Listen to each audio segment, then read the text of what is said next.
നമസ്കാരം, ഞാൻ doctor Reshma.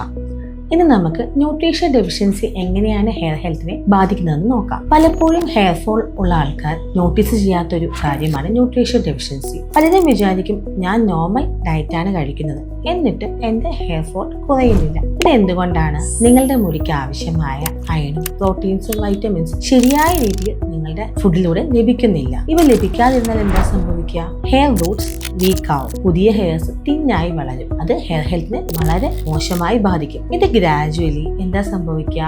Hair വോളിയത്തെ കുറയ്ക്കും. ഇതിൽ നമ്മൾ ഇമ്പോർട്ടന്റ് ആയിട്ട് ശ്രദ്ധിക്കേണ്ട കാര്യം എന്താണെന്ന് വെച്ചാൽ, ബ്ലഡ് ടെസ്റ്റുകൾ നോർമൽ ആണെങ്കിൽ പോലും ന്യൂട്രീഷൻ ലെവൽ ഒപ്റ്റിമം അല്ലെങ്കിൽ അത് ഹെയർ ഹെൽത്തിനെ ബാധിക്കും. ഇവിടെ നിങ്ങൾ ശ്രദ്ധിക്കേണ്ട കാര്യം, പ്രോപ്പർ ഡയറ്റും ഇന്റേണൽ നറിഷ്മെന്റും ഇമ്പോർട്ടന്റ് ആണ്. ഇതിൽ പ്രോപ്പർ ഡയറ്റ് എന്ന് പറയുന്നത് നമ്മുടെ മുടിക്ക് ആവശ്യമായ പ്രോട്ടീൻസും വൈറ്റമിൻസും എല്ലാം നമ്മുടെ ഡയറ്റിൽ ഉൾപ്പെടുത്തണം. ഇൻസൈഡ് സ്ട്രോങ് ആണെങ്കിൽ ഹെയർ ഹെൽത്ത് ഓട്ടോമാറ്റിക്കലി ഇംപ്രൂവ് ആകും.